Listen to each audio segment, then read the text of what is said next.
Hello, ito magagawa tayo ng kanyang fruit shake. Itong peaches guys, ito kasi nahirapan na nga siyang kumain ng yung solid food. Kaya pati yung kanyang fruits ibe-blend natin. 'Di ba? Yan. Pati banana niya ilalagay ko na rin siya ibe-blend ko na rin pati banana. Para madali niyang malunok ba. Kasi ang hirap niya talaga kainin. At least, ito, meron siyang, may tawag no? Meron siyang pang himagas. Kasi, mahirap din. Ayaw niya, niluluwa niya kasi.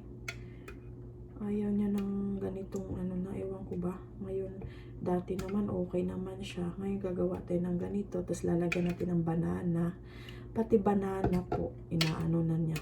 Dinudura niya. Pero ito gusto naman niya kasi gumawa ako ng isang araw. Kinain niya, inubos niya. Delicious daw. So, it means she likes the osterized. Kasi, maano siya, malambot ba? Diretso niya lunok.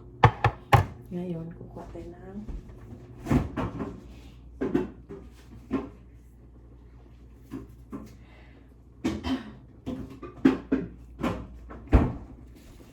pati yung banana niya ayaw natin. Isasamahan natin niya ng banana. Ayun, diba? Samahan natin kasi para meron siyang fruits. Diba? Ba't may sira? May sira siya. Oh my God. Meron siyang itim. Kunin natin yung itim kasi sayang naman itapon. Diba?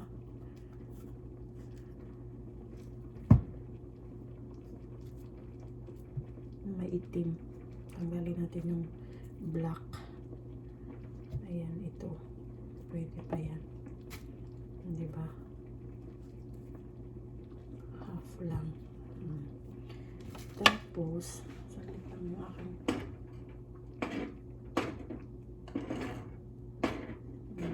nagluluto pa tayo dito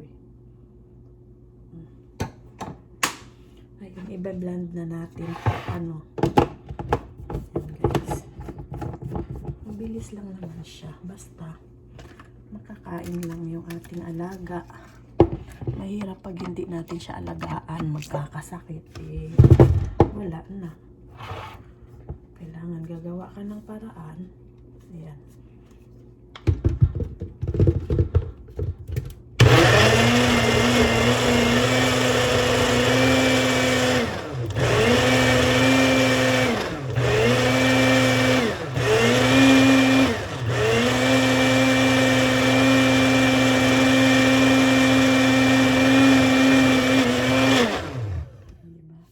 Pinong-pinong na siya.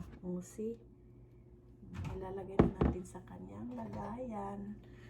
Separate na para mga dalawang kain niya siguro ito.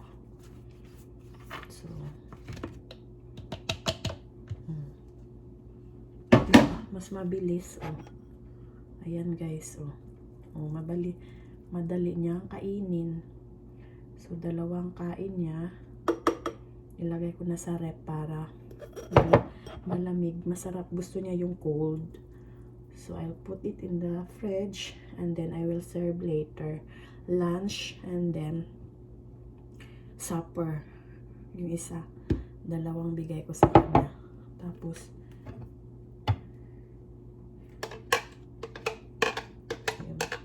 diba? Gagawa tayo ng paraan para hindi siya magugutom. Makain siya guys. Mayroon siyang sustansyang makain. Mayroon siyang may lakas siya ba? Kasi pagpabayaan mo lang siya, hindi rin siya kakain. O diba? Dalawang kain niya po ito.